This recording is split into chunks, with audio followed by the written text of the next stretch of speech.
Assalamualaikum warahmatullahi wabarakatuh. Kami dari Kebun Serindit. Sore ini kita mau bicara panjang kali lebar tentang kebun durian. Nah, kira-kira apa yang mau kita bahas sore ini?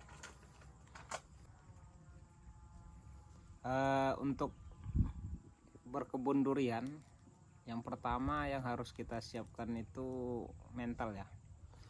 Kita harus kuat mental, sebab banyak proses nanti yang akan kita lalui ketika berkebun durian. Nah, berikutnya ya pastinya dana ya, pendanaan. Kita juga harus siap dana, lumayan berat ya untuk didana. Dan yang paling penting itu kemauan. Ketika kita punya kemauan, pasti di situ ada jalan. Nah, itu kata orang-orang. Dan terakhir, kita harus siapkan juga ilmunya, pengetahuan tentang durian itu sendiri. Kita ingin nanam durian apa, proses perawatannya bagaimana, teknik pembuahannya gimana. Nah, itu harus kita pelajari. Nah, mungkin begitu. Nah, untuk kebun durian sendiri, kami meyakini setiap berbedanya kondisi lahan kita, maka akan berbeda perlakuan ya. Kalau kita ambil di lokasi kita ini mayoritas di sini bekas dari kebun karet ya, kalau buat di Kampar sendiri.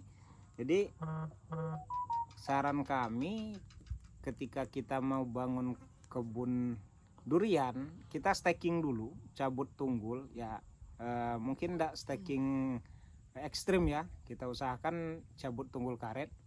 Sebab pengalaman kami di sini, tunggul-tunggul karet yang tinggal ini akan banyak menyebabkan penyakit buat duriannya. Pertama yang JAP itu ya, jamur akar putih itu sangat bahaya sekali buat durian.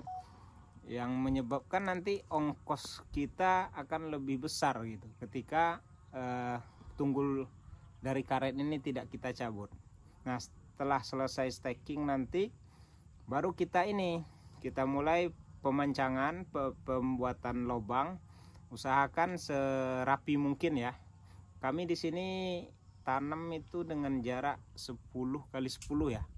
Kalau kita punya lahan yang bagus dan luas, kayaknya lebih bagus di 12 kali 12 gitu.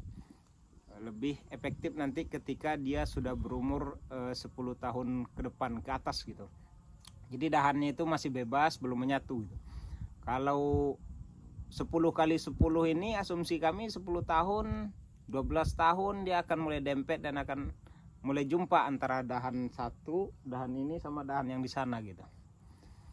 Nah, kemudian untuk proses penanaman bisa kita lihat di beberapa flashback kami di video itu ada proses penanaman yang kami lakukan, tekniknya bagaimana. Dan yang paling penting itu vertigasi ya, air. Untuk air, kalau kita rasanya tidak sanggup narik air di kebun itu, saran kami mungkin tidak usah dibikin kebun durian. Sebab inti dari durian ini memang ketersediaan air yang banyak itu. Nah, itu mungkin yang urgen ya, di samping pemupukan gitu. Yang pasti itu kalau kami di sini lebih memilih kurang pupuk dibandingkan kurang air. Mungkin begitu.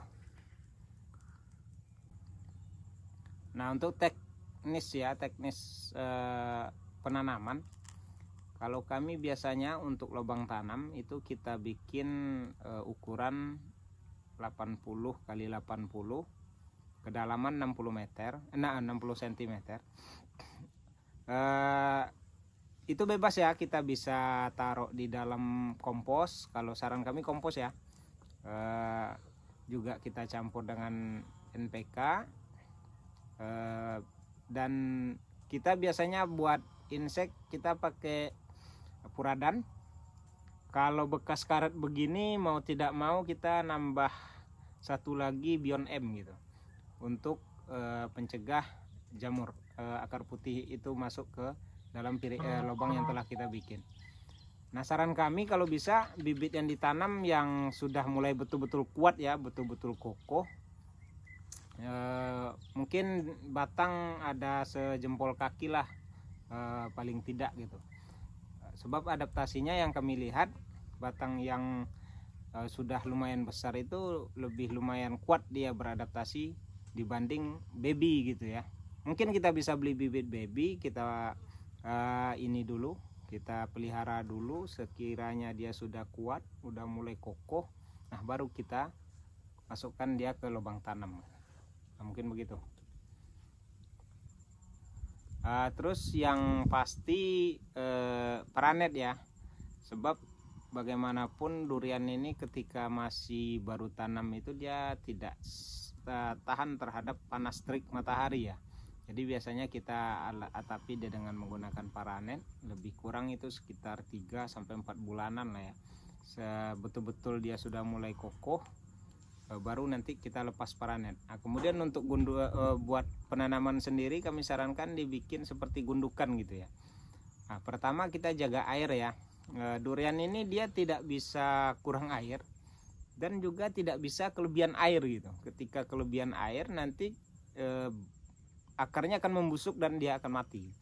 Jadi kita gundukan solusinya ketika musim hujan datang pun air itu tidak tergedang di batang gitu, dia akan melebar ke samping gitu.